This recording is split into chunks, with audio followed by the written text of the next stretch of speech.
बिस्मिल्लाहिर्रहमानिर्रहीम अस्सलाम वालेकुम, मैं हूं समर अब्बास, आपको अपने चैनल पर खुशामदीद कहूँगा। आज की इस वीडियो में जनाब हम बात करेंगे पंजाब के ज़िमनी इंतखाबात के बारे से। ओवरऑल पूरे मुल्क के अंदर आज ज़िमनी इंतखाबात हुए, लेकिन पंजाब वाला जो मामला है वो ज़रा ज़्यादा इस वक्त लाइमलाइट में है कि पंजाब से तहरीक इंसाफ बिल्कुल वाइट वाश हो गई। क्या आज का जो इलेक्शन है, ज़िमनी इलेक्शन, ये हकीकत पर मबनी था? ये जो नताइज हैं वो हकीकत पर मबनी है? इसमें कहाँ डंडी मारी गई है, किस तरह से डंडी मारी गई है, आपके साथ डिटेल इस हवाले से शेयर करेंगे। और टर्न आउट बड़ा आज कम था, उसकी एक बड़ी ही एक परेशान कुन किस्म की उसकी वजह है। मैं उस पर भी बात करूंगा, रोशनी डालने की कोशिश करूंगा। और इसके अलावा जनाब दो तीन हल्के तो ऐसे हैं जनाब कि बिल्कुल ही ना वो उन पे अगर आप बात करें कि किस तरह से वहाँ पे गेम पलटी है। आज यानी जो तरीका वारदात है वो ज़रा बदल दिया गया है पहले से। 8 फरवरी से ज़रा स्क्रिप्ट थोड़ा चेंज हुआ है। था तो इन यानी कि अगर इन प्रिंसिपल देखा जाए तो ये 8 फरवरी के इलेक्शन का एक रिपीट टेलीकास्ट था, लेकिन कुछ एडिटिंग्स के साथ। तो इस पर बात होगी। और आगे के लिए अब क्या जनाब, इस इलेक्शन के बाद अगला मंजरनामा क्या होगा, उस पर भी मैं बात करूंगा। आपसे रिक्वेस्ट है कि अगर आपने अब तक मेरे चैनल को सब्सक्राइब नहीं किया हुआ, चैनल को सब्सक्राइब सबसे पहले आप कर लें। बेल आइकन प्रेस करें तो तमाम वीडियोज़ के लिए करें आप। और इसके अलावा जो आपका फीडबैक है वो कमेंट सेक्शन में ज़रूर आना चाहिए। तो जनाब ये जो मामला है ज़िमनी इंतखाबात का, कौमी असम्बली की 5 सीटों पे और सूबाई असम्बलियों की टोटल जो है वो 16 नशस्तों पे ये ज़िमनी इलेक्शन था। 21 नशस्तें टोटल बनती हैं और एक बलूचिस्तान की नशस्त थी जिस पर री इलेक्शन हो रहा था आज। तो जनाब ये टोटल 22 नशस्तें उस हिसाब से बन जाती हैं। सबसे ज़्यादा काबिल ज़िक्र जो है वो जो पंजाब असम्बली की 12 नशस्तें वो हैं। और लगता है कि नून लीग का जो 17 जुलाई 2022 का जो ज़िमनी इलेक्शन था, उसका जो कर्ज था नून लीग का वो चुकाया गया है कि उस इलेक्शन में नून लीग जो है कोई मुदाखलत ना होने पे नून लीग वो इलेक्शन बुरी तरह से हार गई थी। और उस पर मामला ये हुए थे जनाब कि नून लीग की हुकूमत बनी हुई जो है वो पलट गई थी बाजी। अब यहाँ तो किसी की गवर्नमेंट तब्दील नहीं होनी थी, लेकिन फिर भी नून लीग को जो है वो कर्ज चुकाया गया है विद इंटरेस्ट। और 12 की 12 सीटें पंजाब की सूबाई असम्बली की और 2 सीटें कौमी असम्बली की वो दे दी गई नून लीग को। अब ये हुआ कैसे सारा, मैं आपको ज़रा वो कहानी बताता हूँ कि कहानी हुई क्या है। कि हमारी जो इत्तलात है जनाब के मैंने ट्वीट भी किया शाम में कि बाकी सारे डेरा इस्माइल खान से रिज़ल्ट आ गया, काफ़ी हद तक रिज़ल्ट आ गई, नहीं 30-40 हज़ार पे पहुँच गए वहाँ के रिज़ल्ट। फिर कमर शदाद कोर्ट से रिज़ल्ट आना शुरू हो गए। बलूचिस्तान के दूर दराज अजला से इंतखाबात के काउंटिंग के बाद नताइज आना शुरू हो गए। तकरीबन ये कुछ टाइम है 7-8 बजे का, 8 बजे तक काफ़ी हद तक नताइज आना शुरू हो गए थे, 8:30-9 बजे तक फिर। लेकिन कुछ हल्के ऐसे थे कि जहाँ पे नताइज बिल्कुल आ ही नहीं रहे, बिल्कुल रोक दिए गए, बिल्कुल रोक दिए गए। जिसमें लाहौर के कुछ हल्के थे और उसमें फिर ये जो हल्का है नारोवाल वाला, ये हल्का था कि जिनके रिजल्ट बिल्कुल रुके हुए हैं, रुके हुए बिल्कुल आ ही नहीं रहे रिजल्ट। भाई इक्का दुक्का पोलिंग स्टेशन के आ रहे, बाकी रिजल्ट सारे रुके हुए। और एकदम से जनाब फिर नतीजे जब आना शुरू होते हैं तो उसमें नून लीग जो है वो जीतना शुरू हो जाती है। फिर इब्तदाई बिल्कुल अर्लीस्ट जो इब्तदाई नताइज थे उसमें नून लीग जो है यानी पीटीआई जो है पंजाब में से यानी लाहौर के अंदर जो है वो 3 सीटें जीत रही थी। और ये बड़ी इंपॉर्टेंट चीज़ थी कि 4 सूबाई असम्बली में से 3 सीटें पीटीआई जीत रही है। और उसमें से भी आप अगर देखें तो अलीम खान वाली जो सीट छोड़ी शुएब सिद्दीकी वहाँ से लड़ रहे, वो सीट पीटीआई हार रही थी। फिर 2 सीटें और हैं, हमजा शहबाज वाली और एक और सीट है वो पीटीआई जीत रही थी। Sunni Ittehad council PTI back Sunni Ittehad council वहाँ से जीत रही थी, तो नून लीग यहाँ से हार रही थी और नून लीग के इत्तेहादी।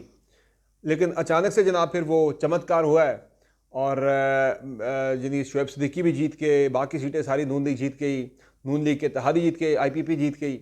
और उधर से आप गुजरात में देखें, गुजरात जो कि परवेज़ इलाही की वजह से वोट सारा पड़ता था वहाँ पे, यानी कि तगड़ा वोट बैंक परवेज़ इलाही का था। वो उनका अपना वोट बैंक तो एक तरफ पीटीआई का वोट बैंक जो कि बहुत ज़्यादा है वो भी उनके साथ था। और गुजरात में आपने सुना होगा आबिद रज़ा कोटला को कि 8 फरवरी के इंतखाबात में तहरीक इंसाफ सारी सीटों पे जीत चुकी थी। 8 सीटें और जो है वो क्या कहते हैं कौमी असम्बली की, और 4 सीटें कौमी असम्बली की और 8 सीटें जो है वो पंजाब असम्बली की। वो सारी सीटों पे कहते तहरीक इंसाफ नंबर 1 पे आई थी। 2 सीटें ऐसी थी जहाँ पे तहरीक इंसाफ का जीत का मार्जिन 1-1 लाख से ज़्यादा था। तो वहाँ पे परवेज़ इलाही साहब इलेक्शन हार जाते हैं जनाब गुजरात से, मूसा इलाही से।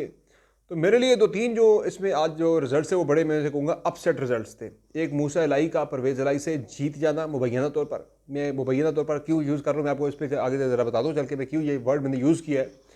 फिर नारोवाल से अहमद इकबाल का जीत जाना तहरीक इंसाफ के कैंडिडेट से। और फिर जो जीते हैं लाहौर से आईपीपी के शुएब सिद्दीकी साहब जीते, ये भी किसी मोजज़े से कम नहीं है। और मुझे तो इस पर बिल्कुल भी यानी कि इन तीन फतूहात को देखते हुए मेरा तो इस यानी कि इलेक्शन के अमल से एतमाद ही उठ गया।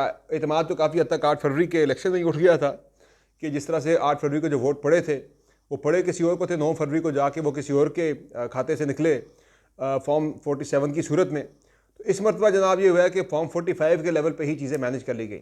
हमने नून लीग की एक रहनुमा को हमने लिया भीपर पे 8 यानी कि अपनी ट्रांसमिशन के अंदर अज़मा बुहारी साहब को उन्होंने शुरू फॉर्म 45 से किया। फॉर्म 45 के मुताबिक हमारे पास जो सारी आ रही हैं जनाब, जो रिजल्ट्स आ रहे हैं उसमें हमारे बंदे क्लीन स्वीप कर रहे हैं पंजाब से, PMLN क्लीन स्वीप कर रही है। शुरू में फॉर्म 45 से किया, वो फॉर्म 45 कि जो नून लीग की छिड़ बना रहा है 8 फरवरी के इंतखाबात के अंदर के फॉर्म 45 के मुताबिक नून लीग हार चुकी थी बुरी तरह से, वो तरीके से वहाँ पे जीत चुकी थी।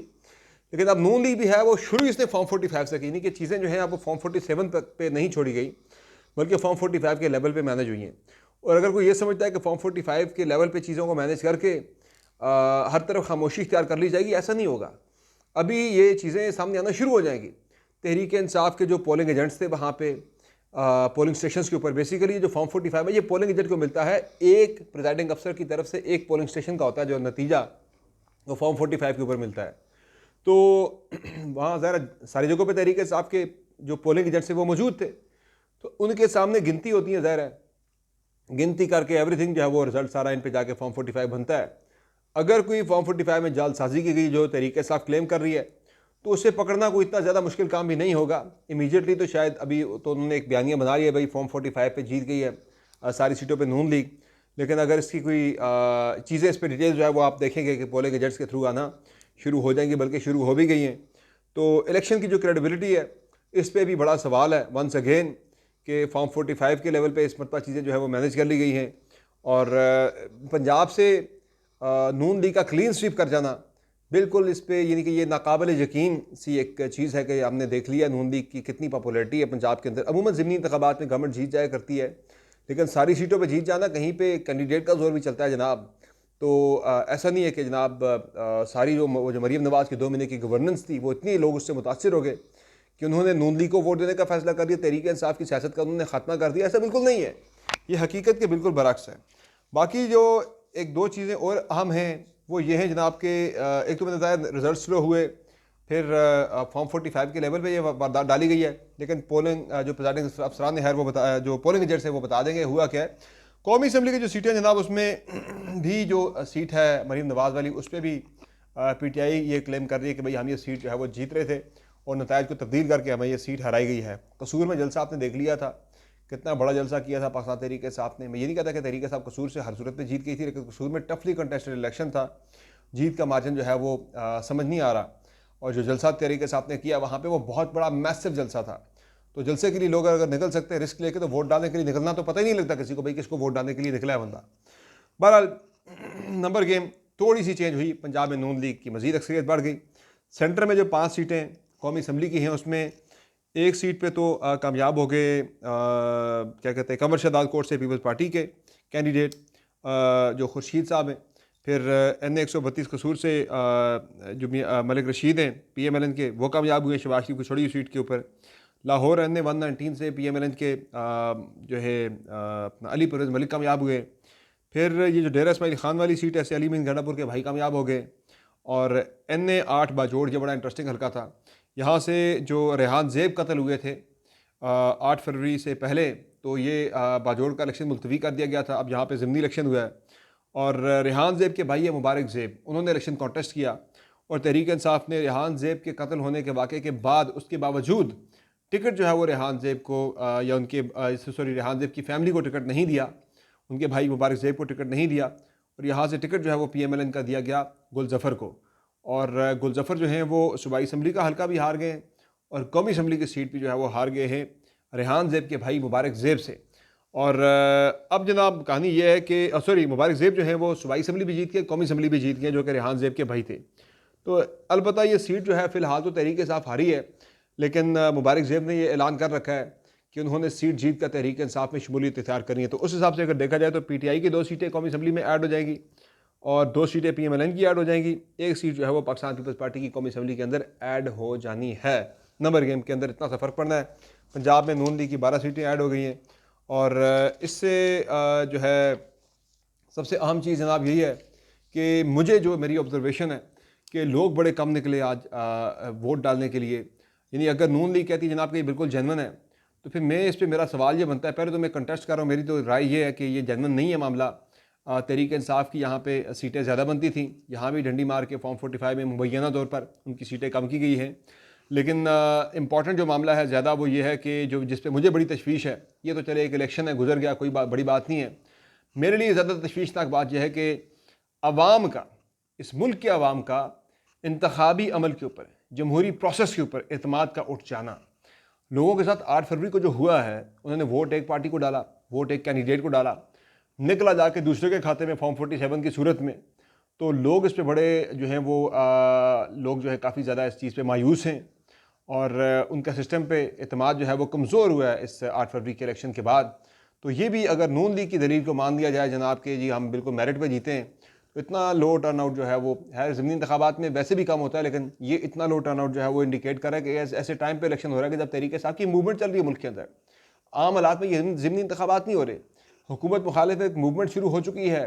तो ऐसे माहौल में, एक चार्ज माहौल के अंदर जो है, जो हमने कसूर के अंदर देखा भी है उसकी एक रिफ्लेक्शन, तो इतने कम वोट शायद नहीं डलने चाहिए थे। तो ये रिफ्लेक्ट ये कर रहा है जनाब के लोग जो हैं वो शायद उनका भी अब एतमाद इस सिस्टम के ऊपर से उठ चुका है, शायद क्या बल्कि यकीनी तौर पर उठ चुका है कि भाई हम वोट किसी को देते हैं, निकलता किसी और के खाते में जाके फॉर्म 47 में, तो हमें जाने की जरूरत क्या है जब पोलिंग स्टेशन के ऊपर जाके अपना टाइम बर्बाद करने की, जब वो वोट काउंट ही नहीं होना, किसी खाते में ही नहीं आना। तो ये जनाब इस वक्त की सियासी जनाब सूरत हाल है। नून लीग इस पर बड़ी जश्न मना रही है कि मरीम नवाज़ की 2 महीने की कारकर्दगी पे पंजाब की आवाम ने उनकी परफॉर्मेंस पे जो है वो रिवॉर्ड दिया और उनके ऊपर भरपूर एतमाद का इजहार किया है। तो इस पर नून लीग बड़ी खुश है, लेकिन ये खुशी जो है वो मुझे आर्जी लगती है, क्योंकि कल से अब फिर जो है वो मामला जो है, एक तो सिलेक्शन के अंदर भी जो चीज़ें हुई हैं, गड़बड़ हुई है, वो सारी सामने आना शुरू हो जाएंगी। तो ये जीत जो है वो जीत का जश्न कुछ ज़्यादा लंबा मुझे लगता नहीं चलेगा। बाकी हुकूमत मुखालिफ तहरीक भी अब भरपूर तरीके से शुरू हो चुकी हैं, पंजाब में जलसे, और बलूचिस्तान के अंदर जलसे, फिर सिंध के अंदर जलसे, फिर केपी में, और फिर एक लॉन्ग मार्च ने आना है इस्लामाबाद की तरफ। तो ये मामला ज़रा मुझे ज़्यादा पेचीदा सूरत हाल इख्तियार करता हुआ नज़र आ रहा है। अनटिल एंड अनलेस हुकूमत जो है वो इंगेज करती है पाकिस्तान तहरीक इंसाफ को। लेकिन फ़िलहाल पाकिस्तान तहरीक इंसाफ या इमरान खान साहब किसी किस्म की मुफाहमत के लिए तैयार नहीं है। जेल में जब तहरीक इंसाफ के लोगों ने मुफाहमत की बात करते भी हैं, तो वो नहीं कहते भाई रास्ता वो जा रहा है, उठ के जाएँ, मुझसे मुफाहमत की बातें मत करें। तो खान साहब भी डटे हुए, और देखते हैं आने वाले दिनों में इस सारी सूरत हाल का नतीजा क्या निकलता है, सियासत पे क्या असरात इसके मुरतब होते हैं। ये एक बहुत ही अहम चीज़ होगी, देखने वाली चीज़ होगी। इंशाअल्लाह हम इसे फॉलो कर रहे हैं, आप तक अपडेट इंशाअल्लाह पहुँचाते रहेंगे। फ़िलहाल समर बास को दीजिए इजाज़त, अपना बहुत ख्याल रखिएगा। अल्लाह के बाद।